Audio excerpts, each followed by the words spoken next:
All right, this news story is about a water main break. It's pretty wild. Apparently, a whole bunch of people were digging in this area. It wasn't a water company; it was some other companies and contractors or whatever. But anyway, the water main broke, but it only pointed in one direction at one house.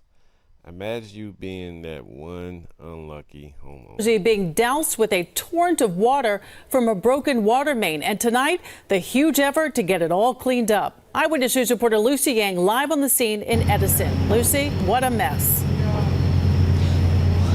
That's right, Sade. Workers will be out here all night. There is a lot to fix. This was a dramatic water main break today, and curious, the way it saturated only one home. No one else was flooded. All the damage concentrated on this unfortunate house.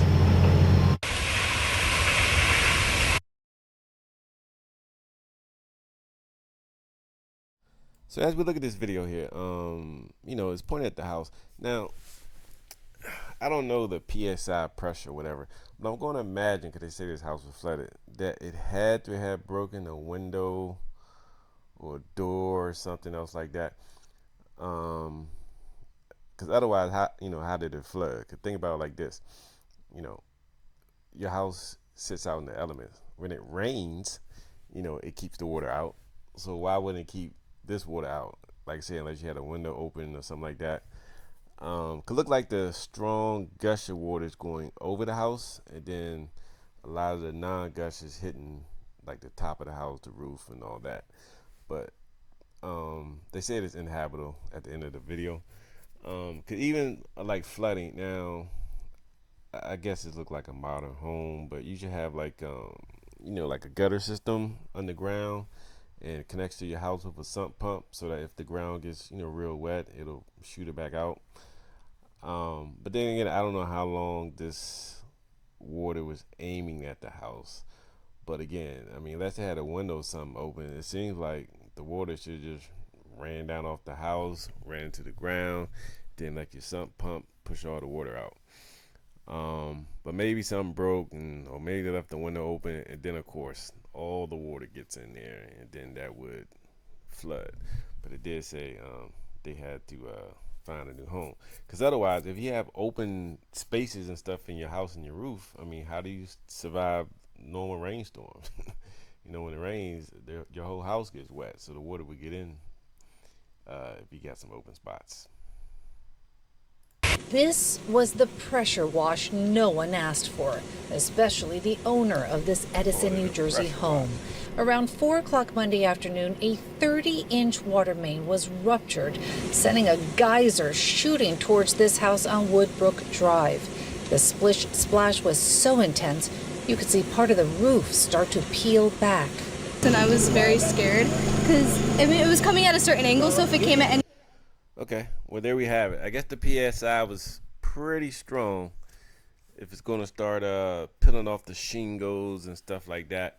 But even if the shingles come out, water shouldn't shoot into your house. But after a while, that wood under the shingles, if it, depending on how long the water stays on there, it'll start to get it kind of soggy and get it kind of soft. And then finally, water would go through. So maybe it ripped off some stuff at the top of the house, created a hole, and then all the water went down, and the house flooded. That makes sense. Any other angle could have hit any of these houses.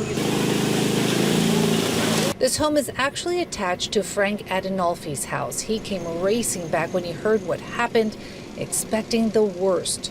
I was afraid if I opened the door, to see a lot of water, but no water at all.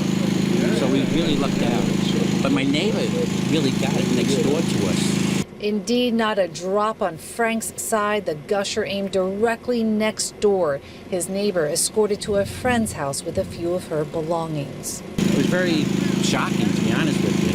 It took a long time to shut off the pressure, we're told, because 100 valves have to be turned off. As for the cause, the mayor. See, they say a long time. What's a long time? An hour is a long time. You're sitting at a traffic light.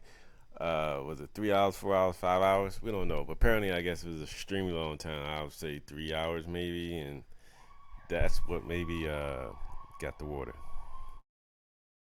Explains there were multiple contractors on this block at the time. You can see flag markings on the streets and sidewalks for cable and gas. Officials believe one of the workers ruptured the pipe. There was a few different contractors that were working in the area at the same time, so we don't know exactly which one was responsible. Yeah, a few different contractors. Everybody gonna say it wasn't them and try to blame it on the other one. So they definitely gonna need a pretty good investigation to figure out who broke the water main. Cause they got to fix somebody's house. Somebody's got to pay for it. That's for sure. We'll find out. So this was a distribution line which broke, which means it was not feeding into the homes in this neighborhood. So no one lost water service during this deluge. Officials hope to have this fixed in the next 24 hours. And they can focus on the investigation and figure out. Now, I don't know if you see that, but they were putting some type of gate or something or plate down. That crane almost flipped over. Let's try to watch that again. Now see, I'm going in reverse, but they're putting like the big plate down, and see, it's in the air. Let's start from right here. Okay, so they're gonna move it. Let's just see how this works out. So this was a distribution line which broke, which means it was not feeding into the homes in this neighborhood. So no one lost water service during this deluge. Officials hope to have this fixed in the next 24 hours. And they can focus on the investigation. Crane almost lifted up and fell over and hit the house again. You know what I'm saying? I mean, this is probably the crew that's responsible for breaking a water main. Like, I mean, this is crazy. This thing definitely almost tipped over. And figure out which worker caused this wet mess. We're live in Edison, New. But that's it. Like, comment, and subscribe.